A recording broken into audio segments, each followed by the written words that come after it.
So the new Arcane Journal from Games Workshop has just dropped, and what do we have in here? So there is Battle March, so that's a new way to play. Well, we've got some Tomb Kings, because we needed any more Tomb Kings, right? Oh, some Renegade Crowns. Got some more shooty humans and some phalanx. Ooh, what do we have here? There's only one thing that Dwarf players really want, and it's disgusting. Cry havoc! And let slip the dogs of war!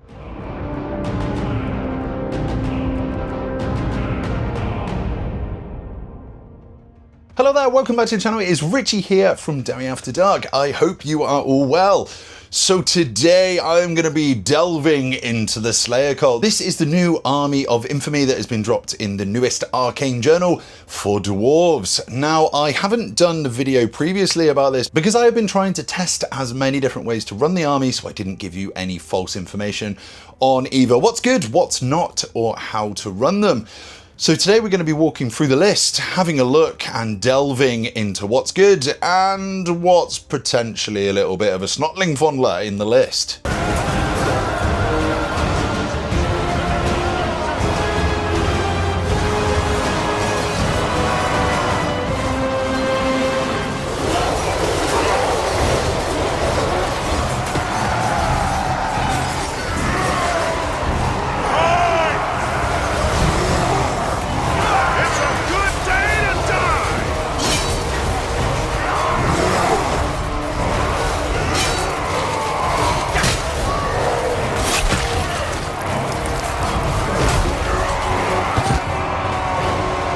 The Slayer cult is back. Now, if any of you have been watching my videos for quite a long time, you know that I have been waiting for this for absolutely ages, and I am so excited they are back. Don't get me wrong, I was running Slayers with Ungrim before. So basically, after Worlds, I didn't want to play Gyrocopters anymore, so I just jumped straight into the Royal Clans list with all of the Slayers. Now, the Slayer cult gives me another reason to play them. We knew that this Arcane Journal was coming because we saw that it was hinted at a couple of months ago. Now, obviously, the rules got leaked on Squarebase a couple of weeks ago. I didn't want to do my video until I actually had the book and also had some games in with it. And all of these games I have had an absolute blast with. The one major thing that I wanted with this book when I saw its inception was to be not tied into Ungrim. He's over 300 points that usually just probably died. And that's almost a massive block of Slayers. So for me, I just wanted to take mass Slayers, loads of Doomseekers, and then just kind of go from there, really. And this book does give you that option. This book also has some pretty unique ways to run things. We finally get some ambush, we get some skirmishing Slayers, we also aren't locked into a certain amount of Doomseekers. Well, I mean, you are, but you can take absolutely loads of them. The max you can take is 20, which is pretty crazy, but you're going to want to put some runes on those. I'm going to start off by saying that is this book the most competitive thing in Warhammer the Old World? No. Is this book potentially one of the funnest ways that you can run one of the funnest armies in the game? Hell yeah, it is. I have been having an absolute blast with this army. You can do some really fun things. You can either throw 160 naked Slayers at people, or if you don't care about the objective game at all, you can run 20 Doomseekers, like I said before, and loads of kitted out heroes. Something really interesting that they have done is made the core tax very, very low in a game where you need core to score objectives. So one of the biggest takeaways that I've got from this book, having a look through, is I think that this was potentially written before 1.5 was incepted, and they just kind of ran with it anyway. Now, for those of you who saw my last video about the Slayer cult, which was my wish list about what I thought might be coming, comparing it to the 6th edition and the 6.5 books with Slayer cult in them, hardly any of that come to pass, unfortunately, or a massively watered down version of all of my hopes and dreams. Apart from one, not having to run Ungrim, and also, actually, maybe another one to be fair. Getting a BSB as well on a Dragon Slayer is very good, actually. And I'll get into why that's potentially very good going forward as well. So the Slayer host rules, if we jump straight into the book, we have From the Wilds. 0 to 1 Slayers unit with unit strength 10 or less in a Slayer host army of infamy may have the ambushers and skirmish rule for 1 point a model. Now I really like this and also dislike it at the same time. It's really nice to be able to have skirmish. Making them -1 to hit makes them a really nice bunker to be able to put those Doomseekers in. So if you're trying to get a load of Doomseekers up the board, putting them in this unit and then potentially having, I don't know, one singular Doomseeker in front of that unit, so suddenly they gain cover and their skirmish and they're running up the board, does make them a lot harder to kill. So if you're playing into ballistic skill shooting and that's something that you wanted to do, that is quite good because you don't have to ambush them. You could just start them on the board. But also having a late game ambushing unit that can come on and grab objectives is also very handy as well. My biggest issue with this is the fact that they are locked into unit strength 10 because these are just Slayers. I mean, they die to a swift breeze. They want to die, but you don't want them to die before they start scoring you points. And the fact that they cost an extra 10 points to be able to do this is slightly annoying because in some other armies, this would probably be a free upgrade and you could probably take as big a unit as you wanted. The next new rule we have is Look Snorri Trolls. Now, if any of you have played Warhammer Fantasy before, or if you watch my video on the Slayer cults, this was a rule that they had before, which was a pre-game movement. After deployment, but before deploying scouts or making any Vanguard moves, all units of Slayers and Brotherhood of Grimnir within a Slayer host army of infamy may make a Look Snorri Trolls move. A unit makes a Look Snorri Trolls move of D3+1 as described in the basic move of the rules. It may maneuver normally but cannot march. Roll separately for each eligible unit. Now Look Snorri Trolls is potentially my new favourite name for any rule in the entire game, because I can just imagine every single Dwarf player out there going, "Look, Snorri Trolls!" before any game, which I can't wait to see. Now, something that's kind of fascinating about this is it is kind of locked into being quite slow. D3+1 normally means 2 whenever I roll it, but it does also mean that you can Vanguard as well. So that is really handy. So we potentially are going to be seeing some Strolaz runes in these big units of Slayers to be able to get a basic double Vanguard move before the game starts. And you can also do some nice tactical things with this, like start in marching column to try and bait an opponent to put a cannon opposite you, for instance, or if they put some scouts right in front of you. But then you use this Look Snorri Trolls to maneuver, get out of marching column, and then Vanguard up the board a little bit. So stuff like that is quite fun. Obviously, you're going to want to put a cart next to them to get as much use of the movement after this as you possibly can. Something interesting that come up in some of my practice games. So the D3+1, you could potentially get a 4, and then you get a 3-inch Vanguard move, so it takes you up to 7. And then if you're in marching column with a cart behind you, that is a 12-inch move. So suddenly your unit of Slayers in marching column moves 19 inches. And that could be quite a nice little bunker for loads of Doomseekers and also some heroes that just want to die. And if you're putting all of your heroes, all of your Doomseekers and a big unit of Slayers, you could potentially want to put a banner of Grimnir in there. Get one of those tasty 5-up wards for the entire unit. But then this leads us off to the next special rule, which is Troll Hunters. 0 to 1 characters per 1,000 points in your Slayer host army of infamy, not including Ungrim Iron Fist, may have the Scout special rule for 10 points a model. This is a double-edged sword, I feel. It's really good. This is a double-edged sword, in my opinion, or double-edged axe. Threat projection that you can use with 2 of these is very good. I would suggest putting one of these on a Doomseeker and then one on a Murder Demon Slayer, putting them right in front of your opponent. Remember, you're going to need to put Dishonored on any of your Slayer heroes that get scouted, because these guys will die straight away, unfortunately, as it's quite hard to protect them. Yeah, cool, you can put Rune of Grit on them to get an extra toughness, but they're still gonna die. Most things in the game can definitely deal with solo Slayers, but you want to try and take down as many of the opponent's models as possible. So if you're going to be doing this, you're probably going to want to put on something like the Rune of Swiftness, get up to that initiative 10, and then just try and kill stuff when it charges you. Unless you're playing against shooting armies, then you're going to want to put them behind hills, behind things to try and block areas of the board so they can't move to those places. Also, this is really nice range projection into armies with cannons, because they're going to have to shoot at these lone scouting heroes rather than shooting into the rest of your army. Because if they don't deal with them, then they are going to have a world of hurt going into those cannons. So yeah, they can try and get some slaying done. The next rule we're going to look into are the Wards of Grimnir. Now, this is any unit of the Slayer host Army of Infamy that includes a standard bearer may purchase Wards of Grimnir for 1 point per model. A unit of Wards of Grimnir has a 6-up ward save against any wound suffered during the shooting phase that were caused by non-magical enemy attacks. Now, I spoke about this in my previous video that I was anticipating a 5-up ward against all shooting attacks. The fact that this is locked into having a standard bearer and it's only a 6-up and it's also against non-magical, so fireballs will still potentially kill 12 dwarves a turn. This is terrible. This is a really, really bad rule. Games Workshop for 2.0, please change this. This needs changing. It's just not worth the points investment. If you're running a 40-man block of Slayers, that's 40 points. You're almost always better off taking a Banner of Grugni on a BSB, because that is only a 75 plus 25 point investment to be able to have it on that Dragon Slayer. Remember, you're going to probably have to take Dragon Slayers anyway, so the Dragon Slayer isn't a tax.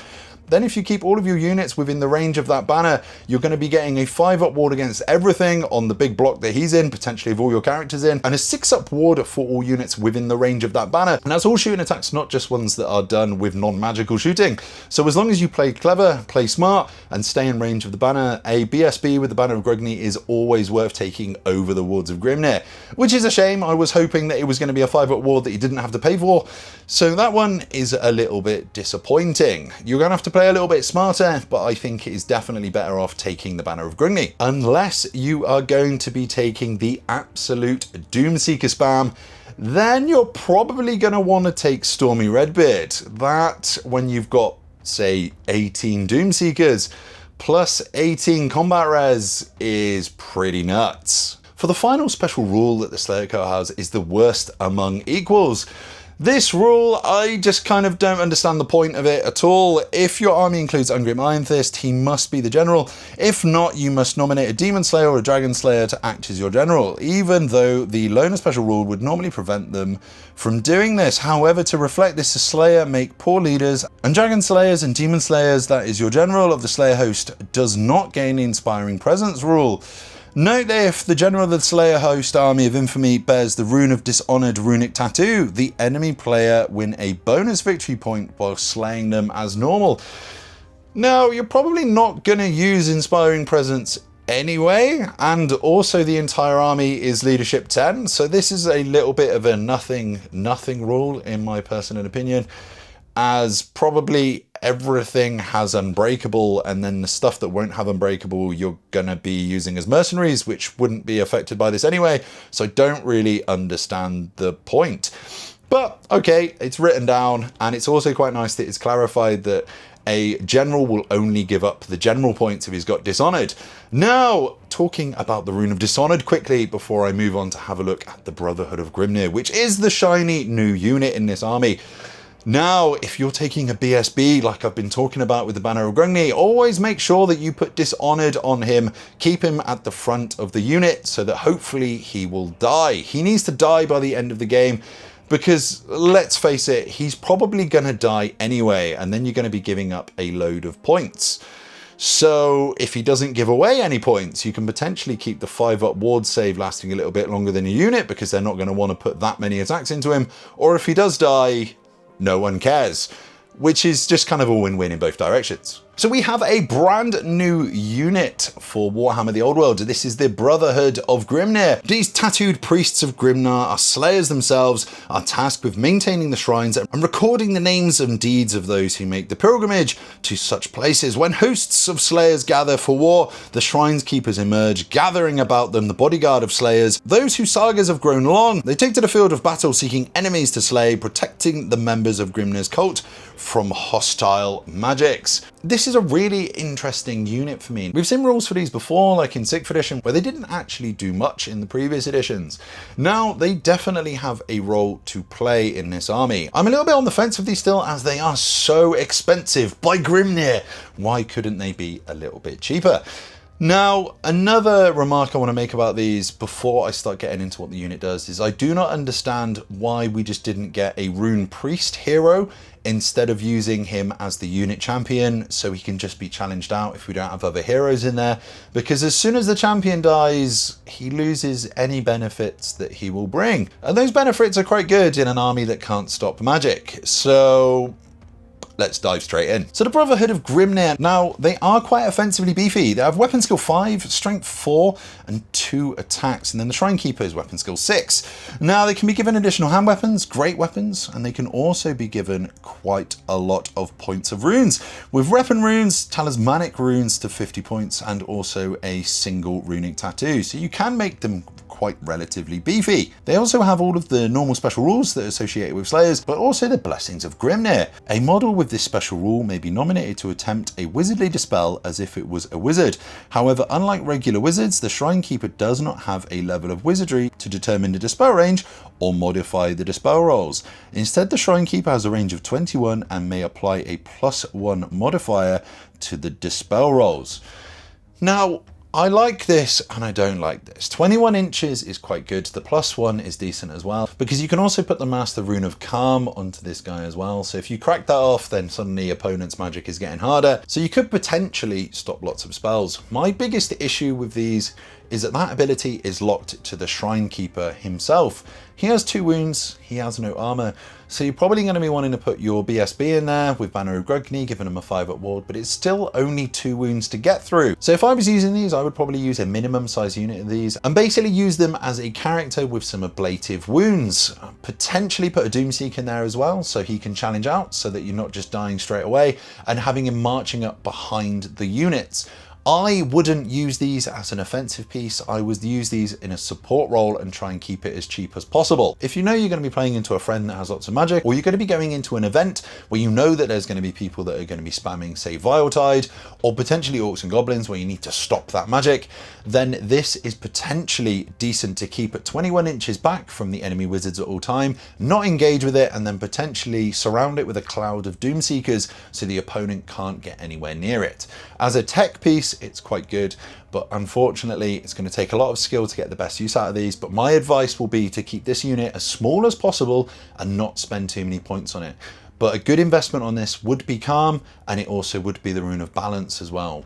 Being able to add +2 to your opponent's spellcasting when your magic resists 2 on all of your units as well is very handy. And for the balance, being able to get a 3rd dice on that dispel and picking the 2 highest once per turn is very handy indeed. Is very handy indeed. But you can see my point of I would have really liked to have seen a character that could do this with potentially 3 wounds, as opposed to being locked into a unit champion which could potentially be killed a lot faster. Now, I'm happy that this unit has come. I'm happy that we have a Dispeller, but I do wish it was a character. So we've had a look at the special rules and we've had a look at the new unit. So let's have a look at the army composition. So the Army of Infamy composition. With the characters, 50% of your army points value may be spent on Ungrim Iron Fist, the Slayer King of Karakadrin, or 0 to 1 Demon Seekers per 1,000 points. So you're probably going to want to take 2, and then 0 to 2 Dragon Slayers for units of Slayers taken. So if you take 2 units of Slayers, you can take 4 Dragon Slayers.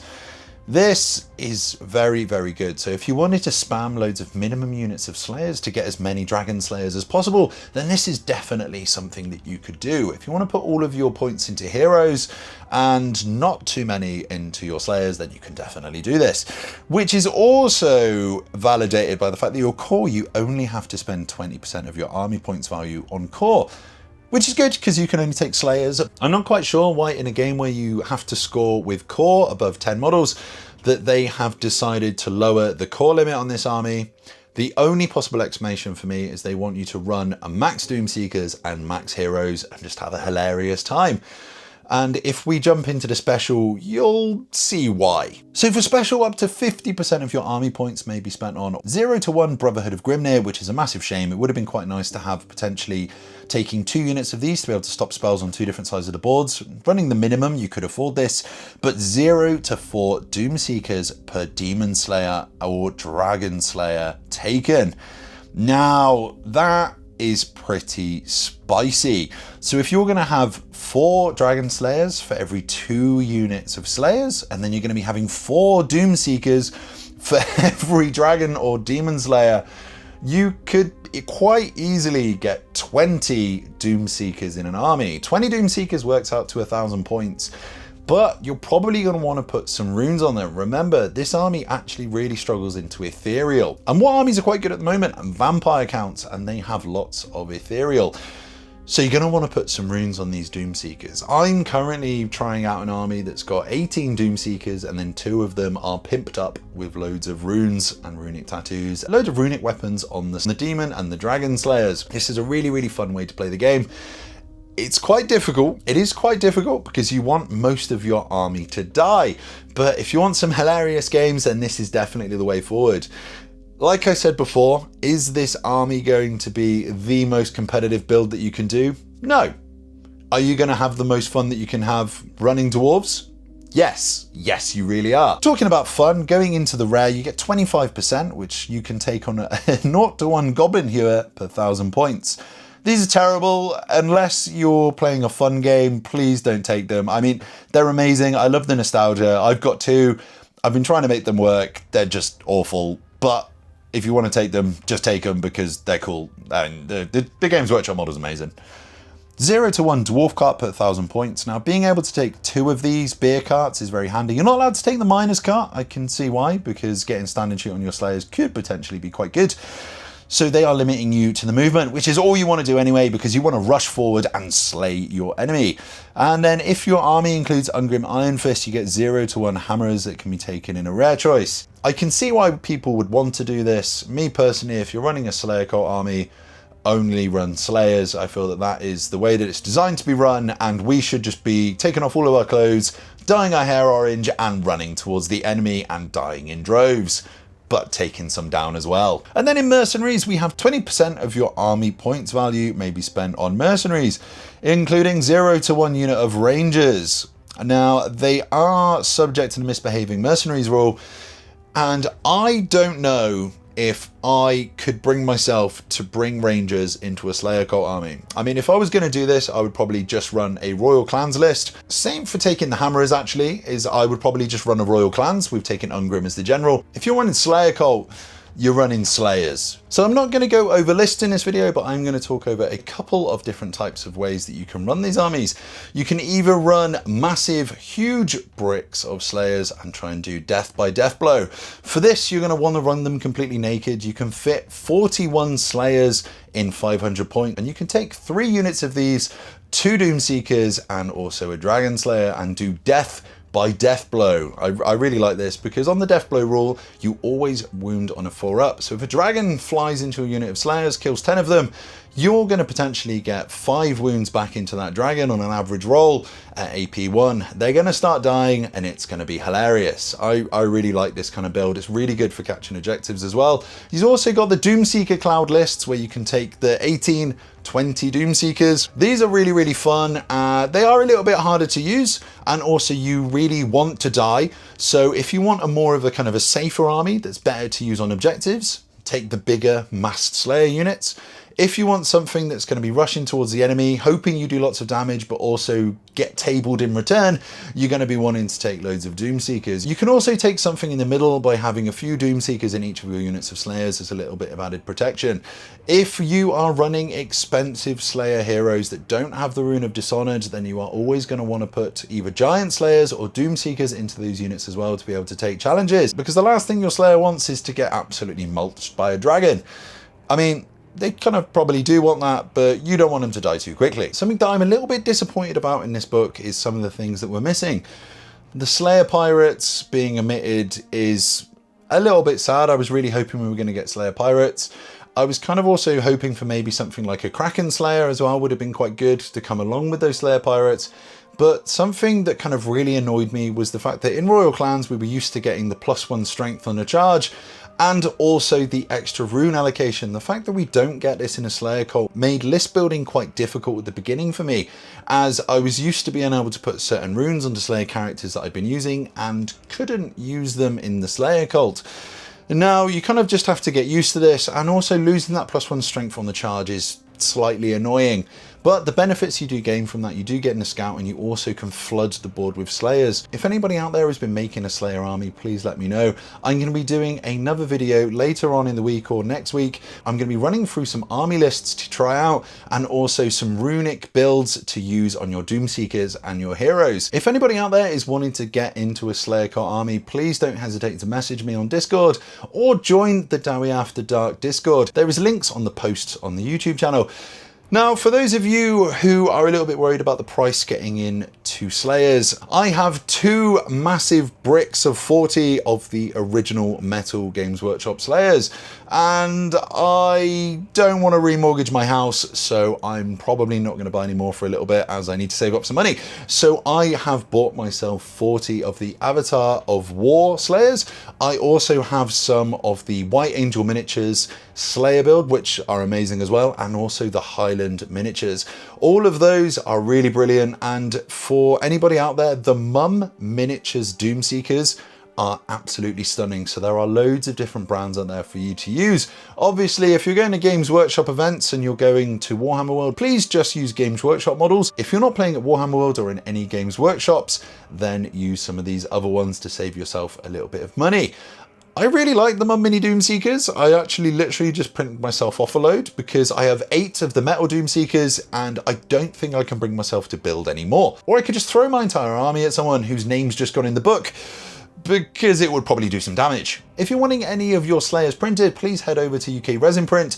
He is the sponsor of the channel and does amazing 3D sculpts. Also has a massive line of dwarves, so please head over there.